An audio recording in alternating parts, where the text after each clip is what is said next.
Look at that. And that. And that. And that. Well, every one of those shapes was made up by people. It's all architecture. Bill Nye the Science Guy. Bill Nye the Science Guy. Bill Nye the Science Guy. Science rules. Bill Nye the Science Guy. Inertia is a property of matter. Bill Nye the Science Guy. T minus 7 seconds. Bill Nye the Science Guy. Brought to you by Broadside Architects. We design and build the broadest barns in the world. Guaranteed. I could bet that right now you're inside. You're inside a building. The design of buildings and the areas around them are what we call architecture. See, a building is the result of a bunch of decisions. Architects have a whole bunch of things they've got to juggle. Like, what's a building going to be used for? How are people going to come and go? And how is a building going to look? Architects start with an idea, a sketch or a model. That way, we can take a look at a building without having to go to all the trouble to actually build it. Then we work out the design details, all of the shapes on the outside, all of the shapes on the inside, so that we can make a set of plans, detailed instructions that tell us how much a building is going to cost, how it's going to look, and how it's going to work. Take a look at this. It's our architectural demonstration team of science. And we're going to use these plans to construct a charming architectural pavilion of science. Now, buildings have a base, or a floor. They've got walls and a roof. In fact, a roof is probably the first thing you think of when you think of a building. I mean, a roof is what makes a building a building. But it's often the last thing we put on. Now, after we have a base, or a floor, well, then we erect walls. And then we attach the roof. Sometimes the walls are used to support the weight of the roof, and sometimes other parts of the building are. Now, along with the shape of a building, architects have to figure out what materials to use, what the building will be made of. Because materials affect the strength of the building, the cost, and they also affect the building's appearance, how it looks. And that's very important because architecture affects our senses. Buildings are bigger than we are, and we go in and out of them all the time. Buildings give us a feeling. Now, the thing is, we knew exactly what this building was going to look like before we started, because we had plans. Well, thank you.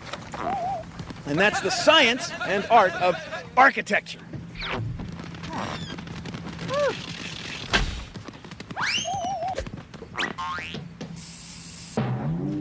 I can just sit here and watch the rest of the show.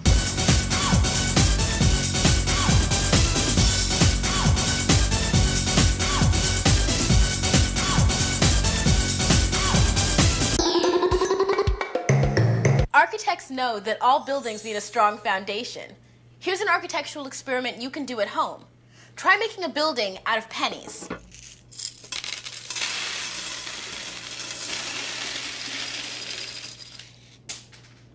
Dropped one there. How high can you build on a single penny? Okay. Careful. Okay, I knew that was going to happen. Okay, so you can't build so tall with a single penny. But what happens if you make the foundation wider?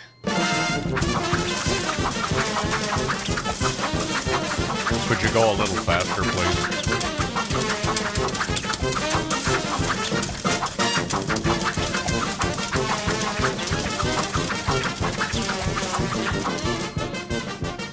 So it makes sense to give a building a solid foundation. Try it. Here, kitty.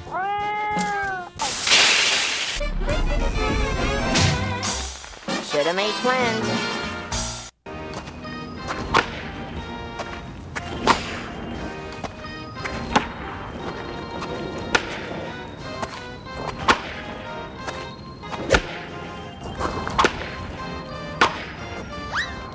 This is a big open space. We could build a big building here. To build a building, you have to make decisions. To build a big building, like a sports stadium, a lot of architects have to make a lot of decisions.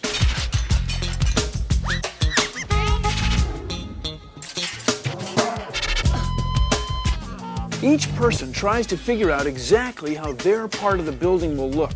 They try to plan every detail because they're making the instructions to build a building. They use designs in computers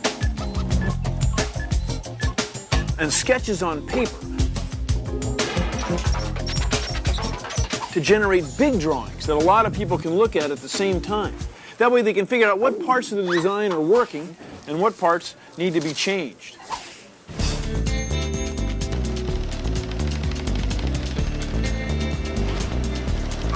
Eventually, we want to see exactly what a building will look like in 3 dimensions. That's why architects often build a model.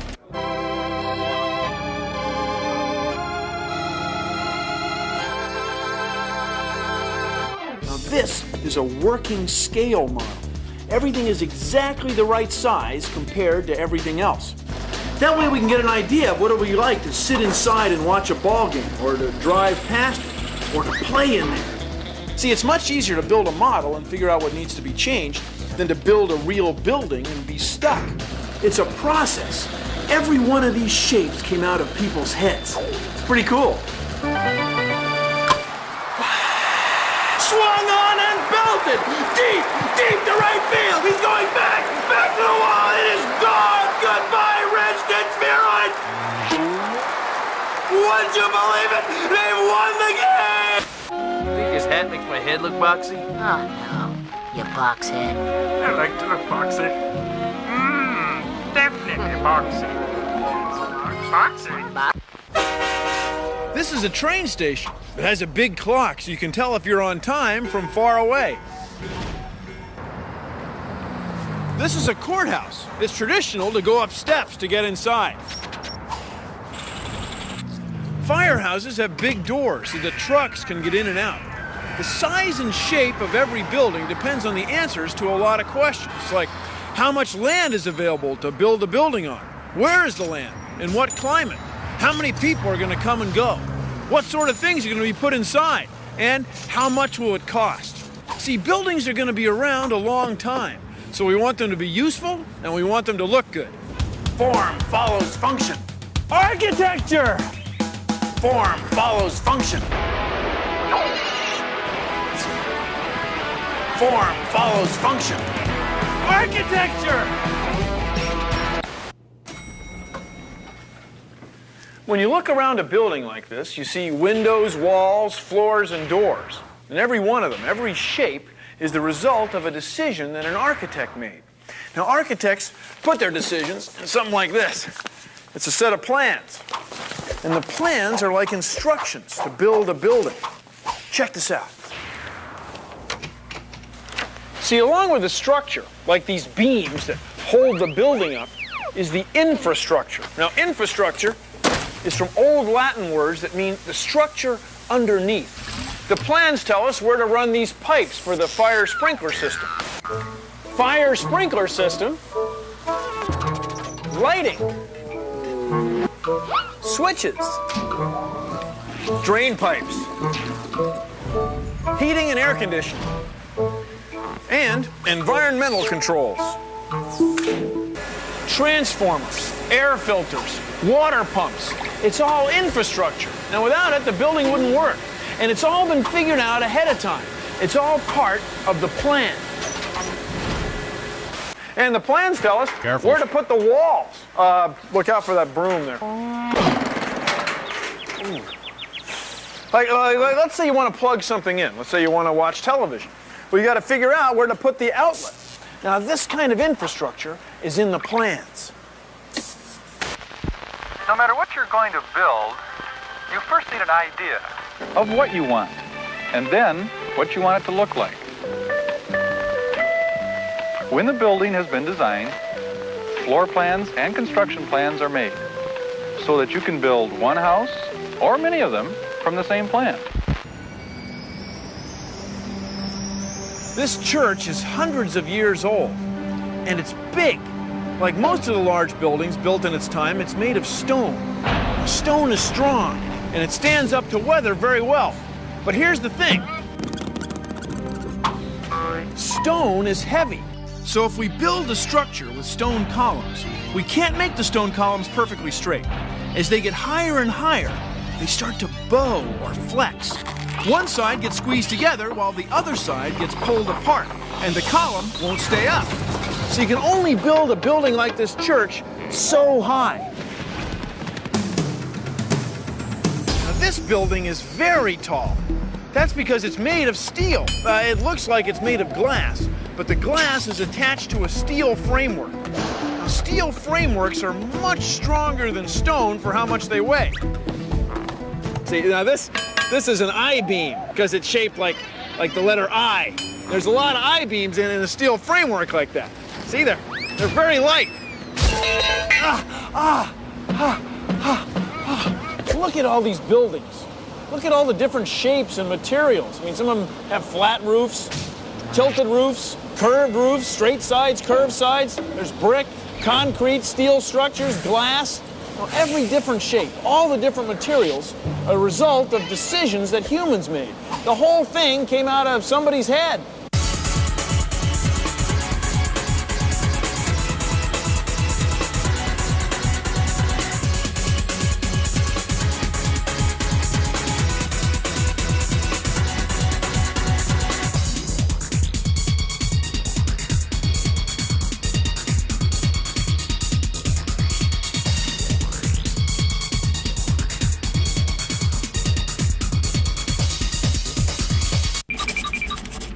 How do architects use flat sheets of paper and flat computer screens to make pictures of great big buildings that aren't flat? Well, please consider the following. Take a look at this. It's an apple. And if we look at it straight on and draw only the lines that we can see, we get a picture that looks like this. Now, you know, there's a lot more to an apple than what we see here. We want to see what's inside. So, we take the apple and we cut it this way. Now we look at it straight on, but we're looking at the inside. And the picture looks like this. This is the inside of the apple. Now, that's not the only way we could see the inside of the apple. We could cut it this way. Now we look at the apple straight on again. Not like this, but like this. And the picture is right here. Now, architects use all three of these pictures. This one is called the elevation view. It's called the elevation because it shows you how much the apple is elevated above the surface it's resting on. This one is called the section view. You've probably heard of a cross-section. Well, here it is. Architects just call it a section. And this one is called the plan view. You've probably heard of a floor plan. Well, here it is. Architects use the words elevation, section, and plan. Now take a look at this.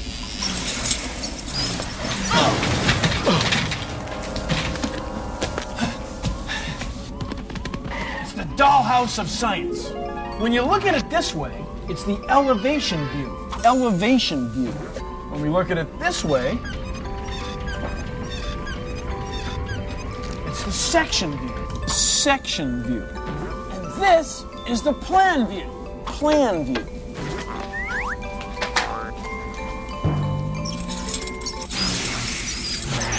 So, elevation, section, plan, snap.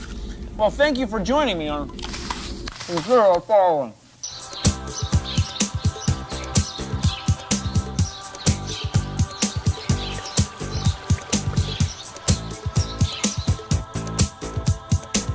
I am Dr. Kobori. アートというのは非常に大事なんですけど、私自身は As an architect, I use both art and science ways of thinking. However, I put more focus on the science, studying earthquake resistance technology. しなかった結果 Pagodas have stood for 5 or 6 centuries and never been damaged by earthquakes. 得ています。問題として五重塔を参考にしたので、五重塔 There are concepts for earthquake resistance in the pagoda. パゴダが建てられている場所は地盤が Generally speaking, pagodas are stood in firm ground. 屋根や5層の屋根 A central column is stood first, and then we construct walls and a roof around it. 中に少しは使う No nails are used to construct pagodas.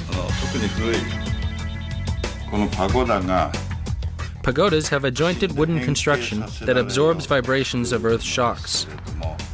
そのたくさんの前から私は I believe these technologies of the pagoda are useful in modern skyscrapers.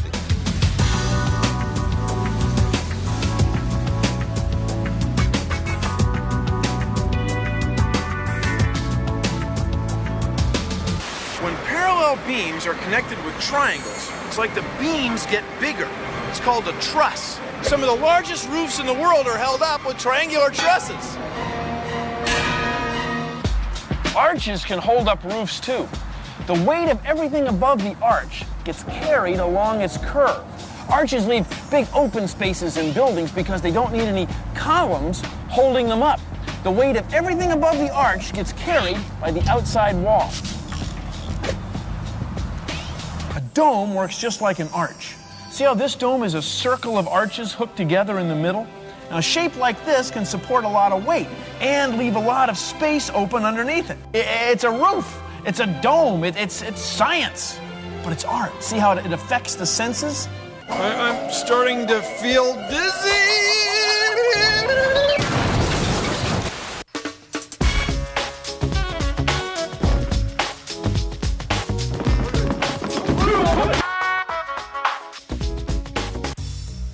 A geodesic dome is a sphere shape, and it's the best to use in architecture because it has the greatest amount of volume with the least surface area, and builders like it because it takes up the least amount of material and it's the cheapest. You'll notice that throughout the geodesic dome there's triangles, and because of that the geodesic dome is very strong because the triangle is the strongest shape. A dome is one of the strongest architectural structures, and a geodesic dome is as close to a perfect dome as architectures can get. All the pieces support each other, so if weight's put on the top, the base feels it as well as the rest of the structure.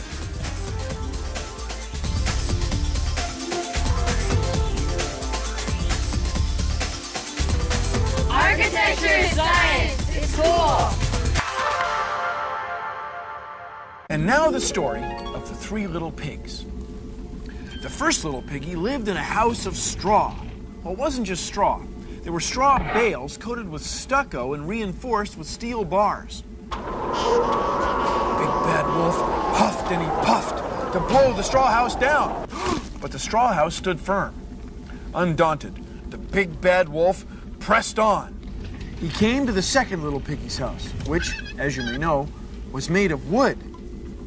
Although it was a craftsman-style home, it had been reinforced with diagonal bracing and tie-downs.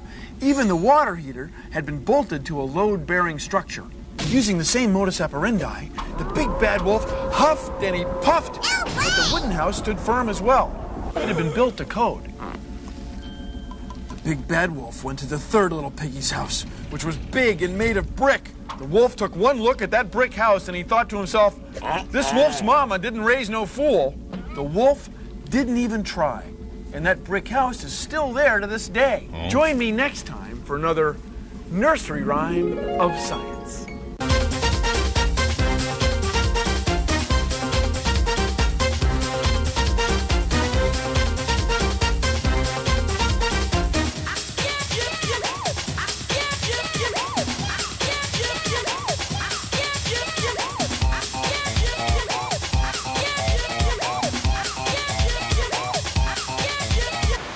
Architecture isn't just about buildings. It's also about the areas around them. Like steps. That fountain! These paving stones. See, the paving stones allow people to walk around without getting their feet muddy. Where people will gather. Hey, was that Bill Nye? See, it's way more than just designing buildings. This whole space affects our senses. So when architects design a place like this, they have to take into account how far apart the buildings are, how high they are, where to put the trees, which way the wind will blow, how it will sound. Is there going to be any car traffic through here, or is it just people? See, these are all questions that architects have to figure out, because architecture is both science and art. It doesn't just take care of our needs, it affects how we feel.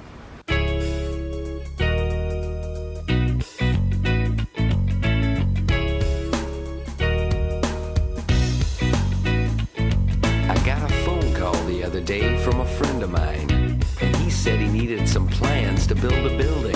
And I told him, hey, you're in luck, because I'm an architect, so I can make your plans. Well, my friend was very happy, and he said, great, when can you start? So I said, well, first we have to ask a few questions. Is this a home or an office building or a warehouse? And where you gonna put it? Cause we need to figure out how it's gonna fit in with the area around it, and how the traffic's gonna be routed. So my friend seemed to understand, and he said, yeah, it's going to take some careful planning to make this building great. What other things do we need to decide? What are we gonna use to make the building with? There's steel or wood, or we can even use bricks. And we need to decide on size and shape, cause there's a visual statement that we're gonna make. Gotta make a statement that will look real good, and functional inside is always understood. We gotta build it so it will be safe and sound. We don't want it to fall down.